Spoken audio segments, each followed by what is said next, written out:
Hey guys, let's talk about Stephen King's 1980s Firestarter. So in this story, there is a secret government agency known as the Shop.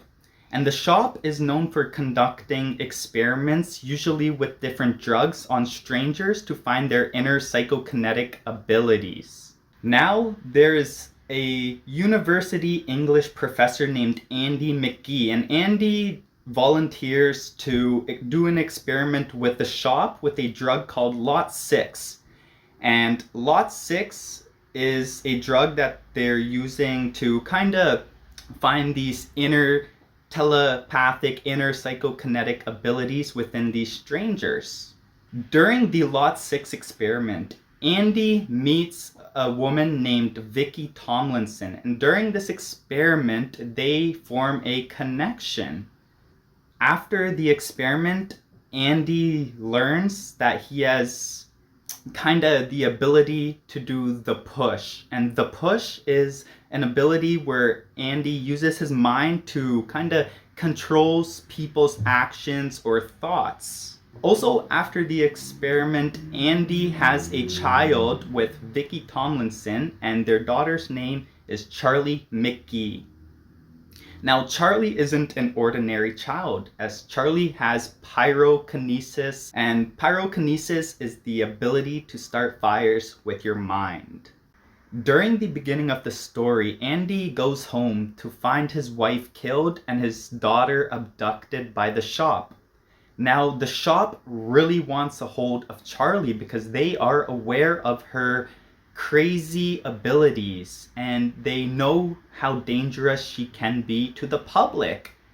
But what's deeper is the Shop wants to use Charlie as a weapon of war. So Andy quickly reacts to the situation and he tracks down the Shop. And once he finds the Shop agents with Charlie, he uses his ability, the push, to control the minds of the agents to let Charlie go. Now, once he has a hold of his daughter again, they go on the run because they know that the Shop wants to kill Andy and keep Charlie in their own power. So pretty much now, Andy and Charlie are on the run from a government agency. They don't have much money. They are living off the grid. They are moving from place to place, just trying to survive. Now, one thing I absolutely love about this book is the connection between Charlie and her father. Stephen King wrote this fantastic. You really know while reading this book how much Andy cares for his daughter, and vice versa. Stephen King writes children so well when he does. It is crazy how good he can write children. While reading this book, you really understand that Charlie also cares about her father a lot. There is a specific scene I remember where Andy had to use the push, and whenever Andy uses the push, it gives him migraines, it gives him nosebleeds, it makes him weak. It kind of uses up a lot of energy, that being said. And Andy has a huge headache that just won't go away, and Charlie is just so concerned about her father that he isn't feeling well. And you just really see that there is a big connection between these two and that they love each other so much. In this book, you also realize that Charlie is trying to learn to cope with her fire-starting abilities, as sometimes her emotions get the best of her feelings and fires may start unexpectedly. In the beginning of the book, there is a flashlight of raising Charlie, and you can imagine how it is raising a child with fire-starting abilities. It can be crazy. It could be hectic. There is a flashback where Charlie got in an argument with her mother while she was still alive, and Charlie lit her mother's gloves on fire, and she felt really bad about this. She was scarred about this experience to the present timeline. She is frightened by her own abilities. Now, one of the villains in this story, Captain Hollister, also known as James Hollister, it had enough of Andy and Charlie running and barely managing escaping the shop over and over. So Captain Hollister hires a Vietnam veteran named John Rainbird. And John Rainbird is the real, truly evil villain in this story. Stephen King shows that he doesn't have to write a supernatural or a monster of a villain to truly write a evil villain in his story. So John Rainbird captures Andy and Charlie for once and for all. And once they are captured, they are separated, and you really realize how much Charlie needs her father and how much her father cares and needs Charlie, because that is all they are thinking about once they are separated while being captured. Now, like I said, John Rainbird is the true villain in this story. The way he manipulates Charlie in making her believe that she can trust John is absolutely evil, and it made me kind of clench reading it. Like, no, Charlie, don't fall in his trap, because this guy is not what he seems to be. Now, John Rainbird is a wicked villain because in the story, he comes to Charlie's room where she is staying at the shop every now and then as a cleaner. And he isn't actually a cleaner, but it's part of the hoax to make Charlie trust him and build a bond, which they actually do. And it's scary how much Charlie trusts this evil man. And John says that if she participates in the shop experiments, using her abilities and just cooperating with the shop, she will be able to see her father. Now, Charlie ends up realizing after a couple experiments that this isn't the case and that they want to kill Andy. Now, while Charlie gets a little bit comfortable with the shop, mostly because of John Rainbird and his advice, she goes along with the experiments and does a couple of experiments. And once the shop realizes how dangerous and how out of control her abilities can get, they have no intention on ever letting her walk the free public again. They want to use her, like I said earlier, as a war machine, as a weapon. And while Charlie is conducting all of these experiments, all that's going through Andy's mind is trying to get a hold of his daughter and let her know to not fall for anything, and also trying to manage to escape this shop agency with Charlie.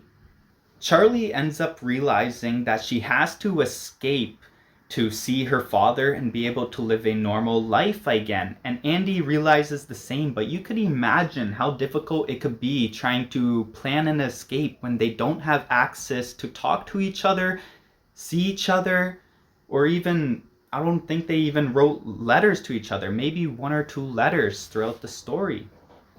Now, I don't want to talk too much on what goes on with all the experiments at the shop and how they plan on making an escape, because I feel like that will give too much away on the story. Now I want to talk what I liked and disliked about this novel. What I liked about this novel is the character writing and the character connection.